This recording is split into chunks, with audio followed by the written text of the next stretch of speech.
Hola, ¿cómo están? Mi nombre es César Antesana Flavia Lima y soy de La Paz, Bolivia. Pertenezco a la colectiva Almatroste, que ya lleva 20 años en esta ciudad haciendo gestión cultural. Estoy muy feliz de poder ahora de alguna manera estar con ustedes y celebrar no solo la palabra o el libro, ¿no? Sino esta posibilidad de encuentro. Un saludo muy grande hasta allá a la Feria Nacional del Libro de León y mil abrazos, mil besos desde acá, desde estas alturas insospechadas de cordilleras, cosas así, ¿no? En este momento estamos en época seca y llueve muy poco, pero hace mucho frío y el sol está despejadísimo, con un azul insoportable, eh, pero hace frío. Miren, yo empecé a escribir eh, le tengo mucho cariño a la escritura, a la literatura, a la lectura, ¿no? Mi madre era profesora de inicial, entonces ella con mucho cariño, con mucho amor la mayoría de las veces, me acercó a la escritura, ¿no? Y a la lectura. Durante mi adolescencia, igual mi padre tenía muchos libros regados por casa, porque a él le gustaba leer, ¿no? Le gustaba, digamos, asomarse a las novelas. Es extraño eso, pensar en mi padre y las novelas, ¿no? Y le gustaba historias cursis, ¿no? Alejandro Dumas, ¿no? Toda esta novela francesa del siglo XVIII, XIX. Entonces, claro, le gustaba harto. Entonces, habían libros en casa y estaba mi madre y le tengo mucho cariño en ese sentido, ¿no? Es un espacio que recuerdo muy entrañablemente, ¿no? De mi infancia y mi adolescencia. De otra manera, también más adelante, ya una vez fuera del colegio, preguntándole a un amigo por qué iba a hacer de su vida entonces, él me decía que iba a estudiar literatura y yo definitivamente dije, tengo que hacerlo. Cuando se lo pregunté a mis padres, ¿no? Les comuniqué que yo quería estudiar literatura, ellos no tuvieron mayor reparo. ¿Ah? Y me dejaron hacer. No se ocuparon tampoco de ayudarme en nada, en el sentido de trámites o filas en la trámites administrativos, etcétera. Lo hice todo yo por mi cuenta, ¿no? Entonces, en ese momento, para mí se introdujo, se incrustó una idea así de independencia. Entonces, además del cariño que le tengo a ese espacio íntimo de disfrute familiar con la escritura, la lectura, también se añade este otro placer, ¿no? De sentir que lo había hecho por mí mismo, por mí misma. Claro, en el fondo todo esto que les estoy contando podría leerse como un sí, lo logré a pesar de, pero siento que a lo largo del camino tuve socorros de muchas partes, ¿no? De muchas manos. Por ejemplo, en el momento en que estaba haciendo el trámite para la universidad, en la universidad pública aquí en la UNSA, la Universidad Mayor de San Andrés, que es una de las más grandes del país, si no la más grande, que es la única además, ¿no? O era la única hasta hace unos meses que tenía literatura como oferta académica. No hubiese podido yo estudiar si no hubiese, primero pienso yo ahora, ¿no? En voz alta, gracias por permitírmelo hacer, por permitírmelo hacerlo. Pienso, si yo no hubiese sido tercera hija, si yo hubiese sido primogénito, primogénita, no habría sido tan fácil, ¿no? Entonces, tengo dos hermanos mayores, ¿no? Estoy yo, luego sigue mi hermana. Entonces, pareciera que con el tercer hijo, con la tercera hija, las cosas se relajan un poco. Y me dejaron hacer porque no era tan grave, siento yo, ¿no? Además, mis padres, mi mamá, mi papá ya eran mayores, entonces tuve esa suerte, ¿no? Y luego, por supuesto, pasábamos a penurias económicas en casa y yo me había dedicado a militar en una parroquia en la zona norte, un espacio popular de esta ciudad, y yo había generado una dinámica así muy comprometida con esto de esta idea de la iglesia, de la comunidad, ¿no? De la teología de la liberación, que aún me anima, por supuesto, íntimamente. Entonces, para poder estudiar, para poder pagarme pasajes, fotocopias, libros, etcétera, yo había solicitado una ayuda económica en la parroquia que se me dio sin mayores trámites, ¿no? Me pasaron una modesta cantidad de dinero mensualmente para que yo pudiera estudiar literatura. En ese momento yo me hacía a mí misma como un personaje así novelesco que se esfuerza y que la logra, ¿no? Pero en el fondo sabemos que necesitamos esfuerzo, por supuesto, y determinación pero eso sin ayuda, pues, no sé. Yo siento que me han echado una mano muchas, muchas personas muy maravillosas a lo largo de mi vida y es por eso que esa conciencia a mí no me permite, digamos, que yo diga, que crea que tengo el crédito de todo, ¿no? Para nada. Entonces hay momentos así muy hermosos, ¿no? Empecé a escribir y me gustó mucho la experiencia académica, la experiencia, digamos, en la universidad. Ese momento, ¿no? A principios del 2000, porque me permitieron así una serie de atajos, ¿no? Me pasaron libros, nos permitieron así compartir un montón de textos que de otra manera no habrían llegado hasta nosotras, ¿no? Recuerden que estamos hablando del 2000, de inicios del 2000, entonces era muy difícil acceder a libros originales, a libros, digamos, que hayan ni siquiera en la red, ¿no? Que estaba empezando esa época. Entonces, fue maravilloso, ¿no? Porque un horizonte muy amplio se abrió a mis ojos, ¿no? De posibilidad de escritura, posibilidad de lectura, mucho más placentera definitivamente. Eso me animó a poder mirar la literatura de otra forma, ¿no? Como ese espacio de libertad plena, de experimentación al límite, ¿no? Sabemos que tenemos muchas condicionantes en el mundo material, real, etcétera, ¿no? Condicionantes de todo tipo. Sin embargo, creo que el espacio de la escritura es el espacio de la plena libertad, ¿no? Del ejercicio de poder moverlo, transformarlo todo, ¿no? Que no te importe la verosimilitud o que, bueno, a los narradores, a las narradoras probablemente sí, pero el espacio de la poesía específicamente, ¿no? Para mí es el lugar en el que puedo reinventar el mundo, ¿no? En el que puedo inventar un mundo, ¿no? En ese sentido me alienta mucho la poesía porque siento que ese es el ejercicio indispensable para poder después creer que el mundo puede transformarse. Pero bueno, ese es otro rollo mío. Eh, hace un poco más de un año, Pedro Mena, un personaje que yo quiero muchísimo, ¿no? Que agradezco infinitamente, no solo la posibilidad de estar en este momento hablando con ustedes, ni siquiera la posibilidad de haber, digamos, publicado con su maravillosa editorial Sauvage Atelier este libro que ahora nos ocupa. Sobre todo le agradezco esa entrañable amistad que compartimos, ¿no? Es maravilloso, permítame por favor eh, este paréntesis de cursilería infinita, pero es muy hermoso tener la sensación de que alguien en el mundo como eh, es muy valioso para nosotros, para nosotras, y que está ahí y que nos permite de alguna manera una tabla de salvación en medio de lo caótico que es el existir, ¿no? El devenir de la vida. Entonces, claro, él me escribe, ¿no? Por redes sociales, me escribe y me comenta que está gestando, ¿no? Con Raúl Caram, que está gestando Sauvage Atelier. Sauvage Atelier entonces está, digamos, como empezando y me invita a enviarle un texto, ¿no? No se imaginan la emoción eh, que me embargó en ese entonces, ¿no? Yo estaba muy feliz de siquiera tener la opción, la posibilidad de poder, digamos, tentar a publicar fuera del país. Eso es un halago para cualquier escritor, escritora, ¿no? Un acto de generosidad de parte de Sauvage Atelier. Entonces le envío el texto y empiezo una serie, digamos, de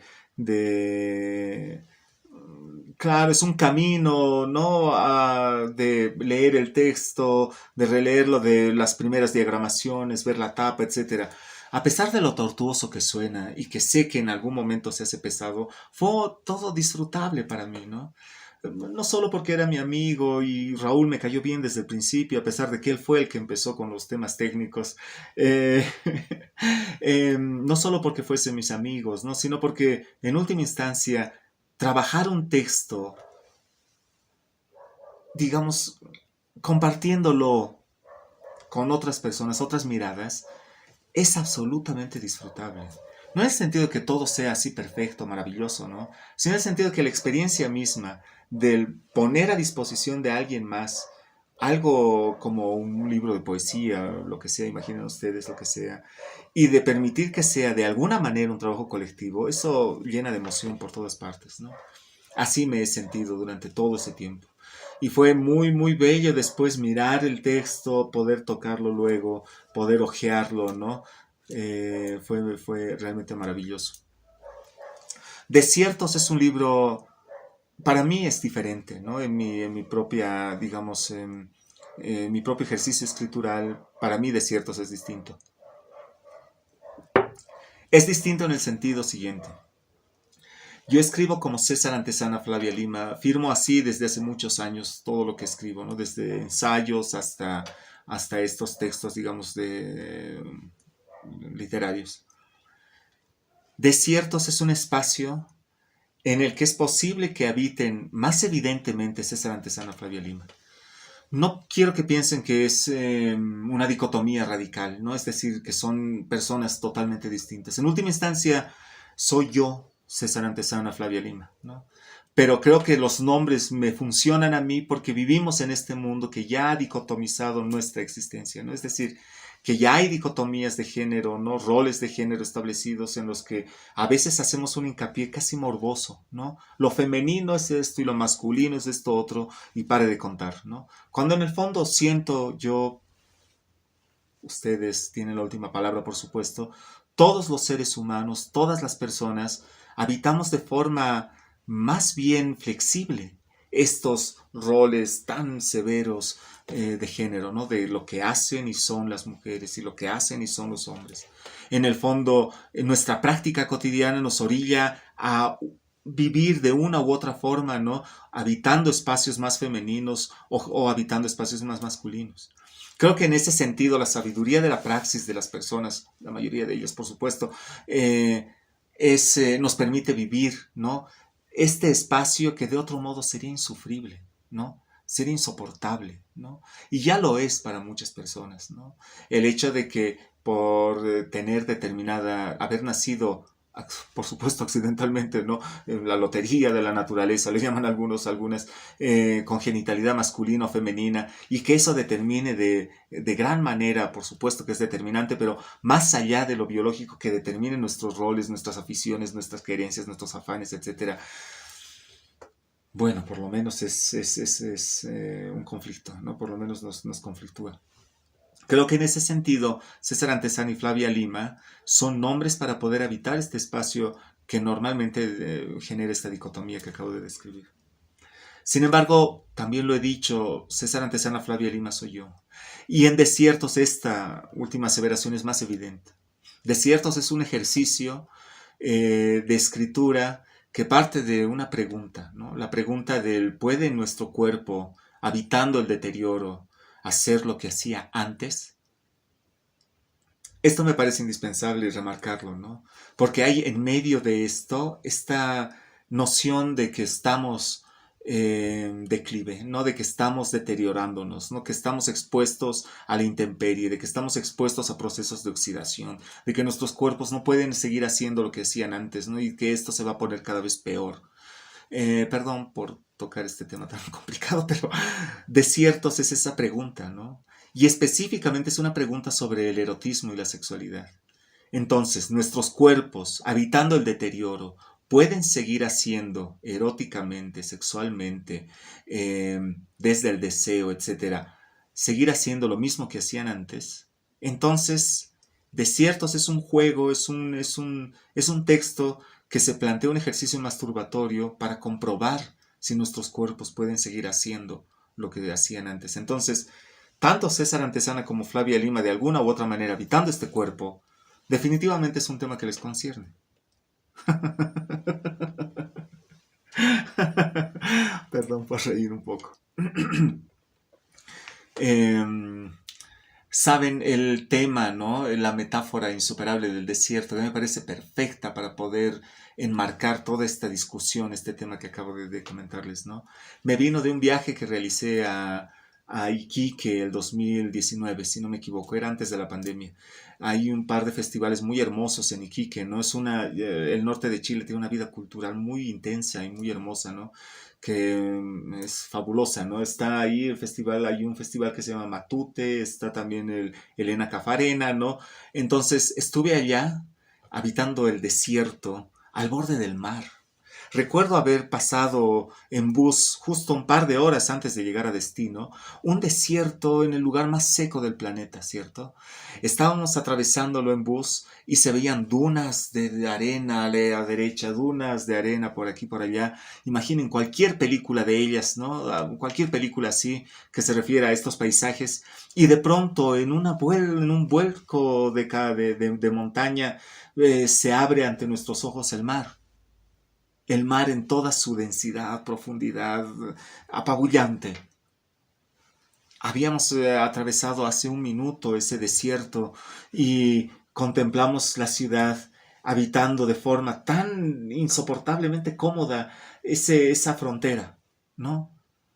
Estar en el lugar más seco del planeta, no llueve nunca allá, estar al borde del mar y su inmensidad y tener como respaldo el desierto inmenso también, abarcador. Creo que me pareció la metáfora inmejorable de ese cuerpo en deterioro, ¿no? Ese cuerpo que aún se reclama o desea o anhela ser joven o tener algunos gestos de juventud, pero ese cuerpo que inevitablemente está deteriorándose, envejeciendo. Había yo manuscrito un par de páginas, ¿no? Unas 12 páginas que dejé descansando un año a mi regreso y lo retomé con algo de intencionalidad en esto, ¿no? En este rumiar, ¿no? ¿Qué me dice el desierto? ¿Qué es el desierto para mi cuerpo? ¿Qué hace mi cuerpo en medio del mar, la sal, etcétera, ¿no? Los animales peculiares que habitan el desierto, ¿no? El borde del mar, ¿no? Esa ciudad artificial que tiene verdor a pesar de no tener agua. Fantástico, fantástico. Entonces empecé a darle vueltas a esto, ¿no? Hasta que me llega la invitación de Pedro. Entonces empieza a tener empieza a adquirir la forma final, ¿no? De ciertos.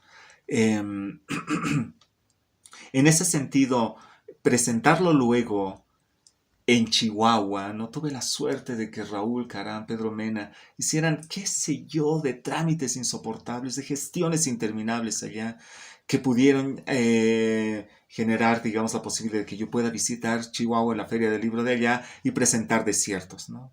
Entonces me encontré con otro tipo de desiertos, ¿no? Yo admiré profundamente, eh, admiramos muchísimo, ¿no? Sé que esto eh, sonará extraño, pero admiramos profundamente la cultura mexicana, ¿no? Y es un polo cultural tan fuerte que definitivamente tiende a ser una referencia para nosotros y nosotras, no solo a nivel cultural, ¿no? Sino también a nivel político. Nosotras somos así muy... Eh, nos gustan mucho las radicalidades, ¿no? Aquí donde me ven. Nos gustan mucho radicalidades como las que habitó Pancho Villa allá en el norte, ¿no? Entonces fui con una serie de expectativas que se colmaron, que fueron colmadas eh, maravillosamente allá, ¿no? Cuando llegué, ¿no? Pude contemplar ese desierto de una u otra forma, ¿no? Y me pareció un gesto maravilloso de la vida, puedo decir, de la vida, ¿no? El poder presentar un libro que nace aquí en el sur, ¿no? En paisajes similares, digámoslo así, ¿no? Allá en el norte, en México, ¿no? Me parece un signo más de que de cuán parecidos somos, ¿no? No solo parecidos, parecidas, en el sentido fenotípico, que sí lo somos, por supuesto, ¿no? Sino también en el sentido de habitar territorialidades, ¿no? Y de imaginarios que se refieren a esas territorialidades, ¿no? Cómo ha sido recibido el poemario aquí, cómo ha sido recibido el poemario allá. Me parece que eso habla mucho de cuán hermanos y hermanas somos, ¿no? Y no voy a dejar de recalcar este elemento en esta época en la que yo siento que las separaciones maniqueas nos hacen más daño que bien, ¿no? Las especificidades de las identidades, las radicalidades de este tipo de reivindicación identitaria, que lo que hace es atomizarnos.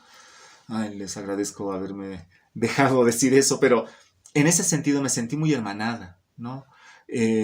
A partir de estos paisajes en común, pero también a partir de las lecturas que tenemos de este cuerpo que está en constante desgaste, tengas la edad que tengas, ¿no? Creo que ha sido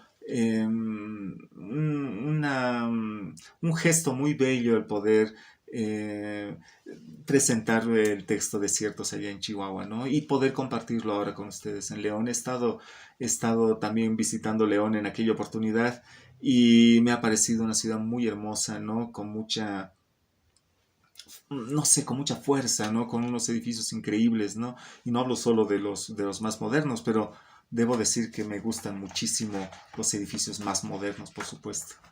Les agradezco muchísimo que me hayan escuchado hasta ahora, que podamos compartir estas intuiciones, ¿no?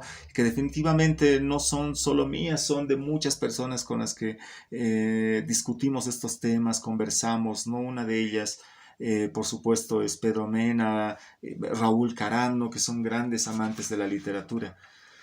Les agradezco otra vez más la oportunidad de estar con ustedes aquí. Voy a compartir con ustedes un par de poemas de este poemario que está tan bellamente hecho, ¿no? Que a mí me encanta. Desierto imaginario de callecitas enterradas debajo de los cuerpos de los niños, triunfantes a la hora en que me recuesto cansada, alargada por el murmullo de los barcos que a lo lejos pasan, simulando el mundo que no deja de bostezar. La fiebre es el remedio de la sed. Sin atisbos de satisfacción deambulo por estas calles hermosas de ciudad, y sus fulgores desgarran los cuerpos que se atreven a ir despacio. Los esparce por doquier para mal ejemplo de niños gordos y malcriados, y yo soy como uno de esos personajes, arrastrando un cuerpo como esos, del que todos se hacen a un lado y nadie quiere tocar. Nadie se toma en serio la lejanía del agua, o de nuestras bocas mal pintadas. Mi piel delata el tiempo y su vello repentino me oscurece el rostro. Mi paisaje se va desdibujando conforme sudo, a medida que camino y resoplo y envejezco. En el fondo lo sé que soy un paisaje ficticio, que se amuralla como un pueblo enfermo lo haría, con dientes arenosos y casitas destrozadas. Tus manos se multiplican y ceden espacio a las aristas, se atoran en mi ropa fantasmal que se arruga a la primera. Tus dedos se contraen escondiéndome para siempre sus puntas saladas.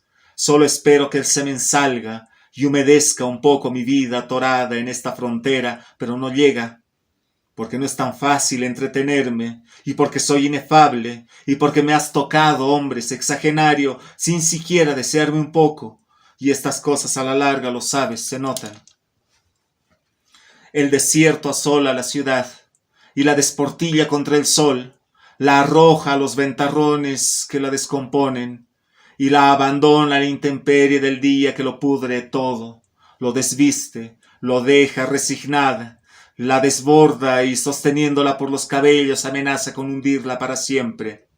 Sus arenales, recostados al borde del mar, sueñan, pero el mar no delinque solamente contra la arena o contra la ciudad inoportuna en el tiempo. Sobre todo lo hace contra mi cuerpo, que ya no se humedece, que ya no desea su deseo contra otra carne, porque la verdadera miseria es la sequedad y nuestros pobres cuerpos pobres. Somos carne sobre carne, que ya no puede acumular espacios vacíos, y esto es lo que duele.